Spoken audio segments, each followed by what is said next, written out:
Investigators in Atlanta have always known who shot Diane McIver in September of 2016, and so did she. Diane said, Tex, you shot me. She was shot by her husband, Tex McIver, and she knew it was him because she handed him the gun. Beginning August 22nd, join me for Intent, the Tex McIver case, Season 2 of the hit podcast, The Officer's Wife. Coming up. Everyone wanted to find that child, and investigators were determined to find the child, but just could not. For Vault Studios, I'm Reed Redmond. You're listening to The Daily Crime.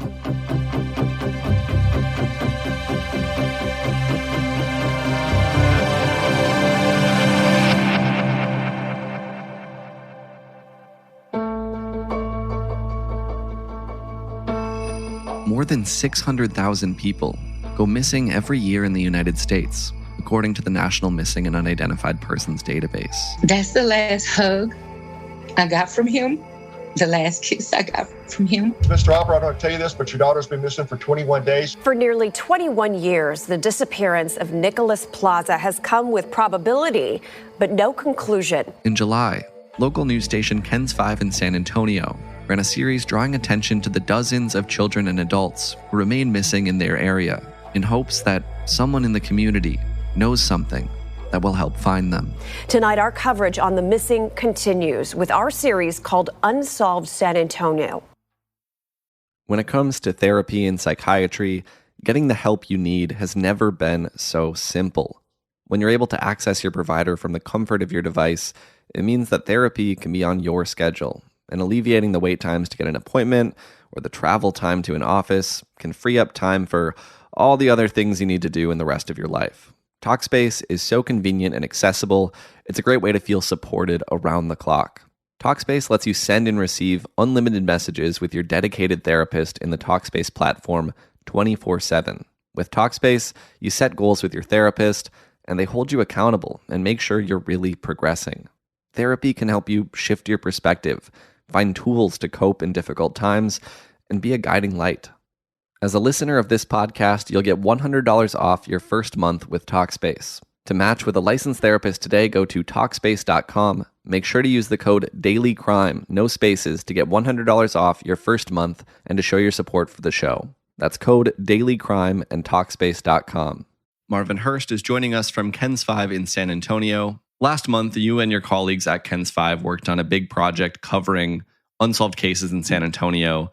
And I'm going to have you talk about a few of the cases that you looked into, but start by telling us about that bigger effort. How did that come together? So the overall project was for National Missing Children's Day on May 23rd. And we started out maybe a month and a half, and we reached out to local law enforcement, had meetings with them, talked about them giving us their cases and connecting us to some of the outstanding cases that they had. We were trying to reach different facts that had not been released previously, and they were cooperative with us in this large project. We put it together and it was all set to run. And then, of course, the tragedy happened in Uvalde, which put the case, our big project, I should say, on hold until recently. In total, then, the project featured the stories of 27 missing individuals. I want to talk about 3 of the cases that you covered as part of this project, those being the cases of Ava Grace Baldwin, Jordan Green, and Nicholas Plaza.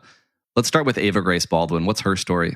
So Ava Grace Baldwin has a really unusual story to me. Her father is David Harper. His former wife is Catherine Baldwin, who was Ava's mother. And they were married for all of 34 days, according to David, and she left. They were living in Oklahoma at the time. And the next time he heard from her, Ava was in this world. She was born. He did not know, though, that she had left Oklahoma pregnant. So, after DNA tests and all of that, he got involved in her life because she was reaching out for financial support. And, hence the custodial chase started happening. At one point, He just couldn't keep up with her. And so he took her to court, got some custody rights, and had 2 years of good time with his daughter back and forth. Either he'd come to San Antonio or bring her to Oklahoma where she could meet the family.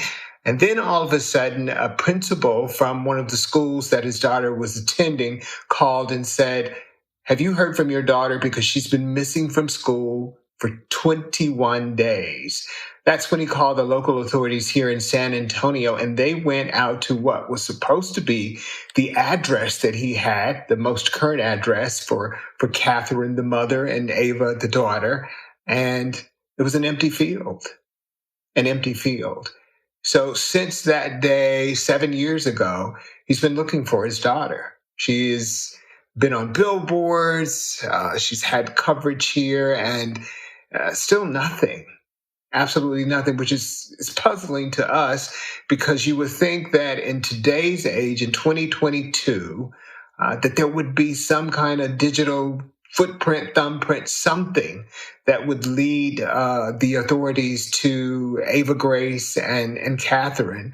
And so far, nothing. Catherine is listed as a fugitive in this case. Ava would be 13, I believe, at this point. So in the meantime and in between time, they mourn. They have not given up the hope, but they are truly sad in that sense of mourning that she is not there with them. They decorate tables for her birthday, and there's a Facebook page that they even write little notes to her on a daily basis, hoping that someone connected to that group will reach out and say, "Hey, Ava, these are your parents, these are your people, they're looking for you." But so far, nothing. You also looked into the case of a young man named Jordan Green, whose mother shared his story with you. When did Jordan go missing? The very same year that Ava Grace Baldwin went missing. Ava went missing in September. Jordan Green went missing in November. So months apart from each other.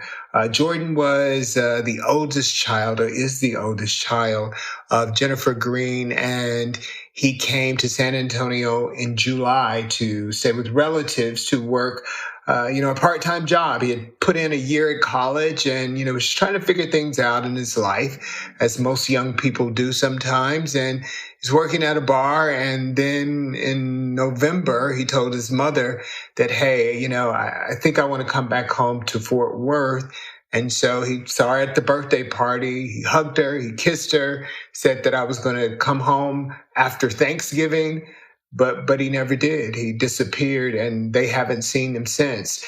Since that time, they've gone out and looked for him in the homeless community. He was not homeless, I should point that out, but he did have an effort that he would go out and give to the homeless and help them out. So they thought maybe somebody in this community would see him. His face has been on billboards, and she's done press, but so far, nothing. And, everything in the cases I talked to Jennifer Green points to the fact that, he could not be with us.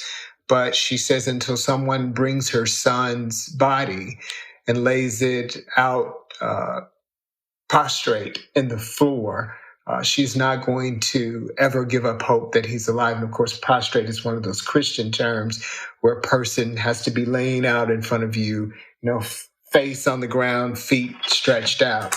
And so far, that has not occurred.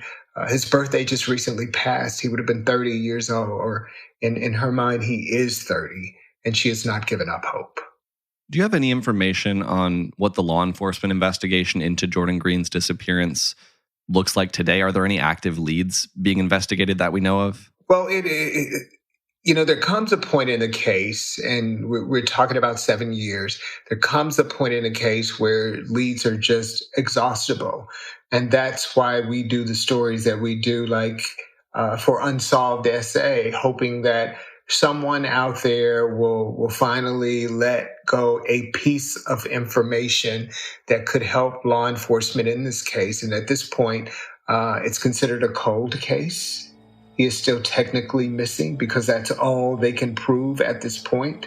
There is no body. There's no anything other than a missing persons report. So that's where his case stands. That's where Ava Grace's case stands as well.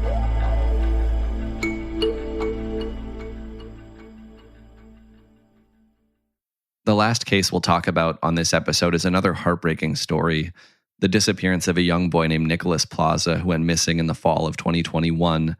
Now, this case differs from the others that we've talked about. Why is that? Well, Nicholas's case is different in the fact that the investigators do believe that he is dead, but they just have not been able to recover a body. They had a cadaver dog who picked up a light scent at the house where Nicholas was last seen, but that was it. Marvin, take us through the circumstances surrounding Nicholas's disappearance. This case is, oh my gosh, it's heart-tugging, it's sad, it's unbelievable in so many ways. So Nicholas is a 5-year-old boy who was his mother's only son.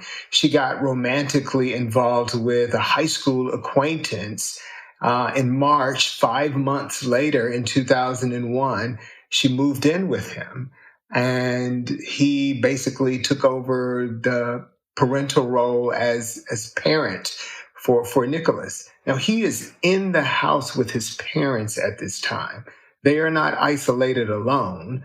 But investigators believe that he wielded such power over people, that he did the things that he did to Nicholas, which makes this case even more heartbreaking. At points, they believe that he was sexually abusing Nicholas. Nicholas was in pre-K. They took him out of school. His hair was falling out. He had gotten to the point where he was pale and weak. His legs were broken, or at least one of his legs were broken, they believe. There was blood in his stool and his urine. He had just gone from a vibrant child to that state. So what Ruben Zavala, who is the convicted person in this case, admitted to police in 2 letters that he wrote from prison, is that he is the murderer of Nicholas Plaza. He sent them out on digs, and they started digging for Nicholas. He said, the clothes are here, the body's here, and they never found anything. What we do know at this point is that Nicholas was obviously sick, obviously in a state of failed health, that he died in that house. Ruben Zavala says that he wrapped Nicholas's body up in some garbage bags, took him to a South Side dumpster here in San Antonio, and that body went to the landfill. Well, investigators from previous cases knew that trying to find Nicholas's body out in that landfill would be fruitless, so they never searched for his body out there. So that's where they believe Nicholas's body ended up, is in a landfill. His mother did cooperate with investigators and help put her boyfriend behind bars, but she is also serving time. He's serving 67 years. His mother's name is Priscilla Plaza. She's serving 18 years in prison, and she, according to investigators and prosecutors, is just as guilty as he is, because Nicholas went missing on October 23rd, 2001. His case was not reported until almost a month later. So her only child, her only son, where she lived in a house, she never said a word for almost a month. As you laid out, 2 people have been convicted in this case, but nobody's ever been tried on homicide charges. Talk about that. Well, the homicide indictment did initially come down on Ruben Zavala because they believed that he was the murderer. He ended up initially going to prison for kidnapping because, guess what? He was involved with a single mother who had a son. And he wanted to get back with that woman and met her at a restaurant and tried to kidnap her child. Well, did take the child and said that, he was going to, shoot and kill the child. And she called the police, and of course she got her son back. So while he was in prison for that, that's when they were able to get him for injury to a child by omission, which carries a similar penalty to murder, just about the same amount of years. So the murder charge, while viable, was going to be tougher to prove because the prosecutors did not have a body. What they could prove with Priscilla's testimony and Ruben's mother's testimony is that Nicholas was in such a state that his condition should have been reported to doctors, and no one ever did. You spoke with one of the investigators who's worked this case in the past, George Sadler, and actually this is the first time he's talked about the case in an interview.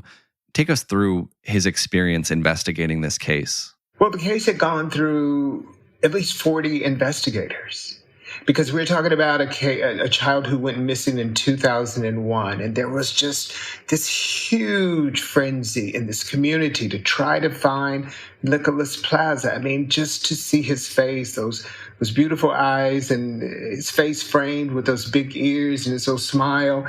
Everyone wanted to find that child, and investigators were determined to find the child, but just could not.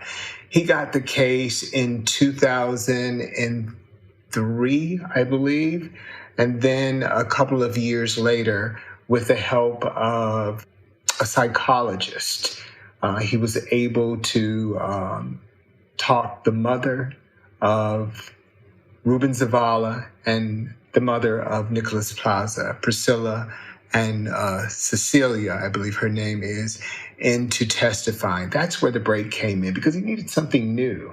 And with 40 investigators, obviously they had poured over the files. And I was talking to George Sadler, who is the investigator, a retired San Antonio police officer now. And he said it was just like a moment in a movie. 3 a.m. in the morning, he just wakes up out of the bed and he's like, Dr. Kellogg, I need Dr. Kellogg's help. So he reached out to her, and it was her suggestion that maybe, we can make an emotional plea to this mother, and maybe she can help us. And she did. Help us understand, where exactly does this case stand today? There have, of course, been convictions, but without a body, do investigators still consider this a missing persons case? Where exactly are things at today? So, yes, this is considered a missing persons case because there is no body. And until they find one, Nicholas will remain in a database as a missing persons case. And that's just the way it is with many cases like his. As we talked about at the beginning of this conversation, this overall project looked at 27 different cases. Our listeners can learn about all of those cases by visiting kens5.com and searching for Unsolved San Antonio. We'll have the link to the full project in our show notes as well. Marvin Hurst with KENS 5 in San Antonio, thank you for sharing these stories. Thank you so much, Reed, for having me. And thank you for listening to this episode of The Daily Crime. We're right here with a new one every day of the week, Monday through Friday, so make sure you're subscribed to or following The Daily Crime wherever it is you're listening right now. If you're looking for something else to listen to, you can check out Vault Studio's newest podcast. It's called Intent, the Tex McIver Case. That'll do it for this one. Until next time, for Vault Studios, I'm Reed Redmond.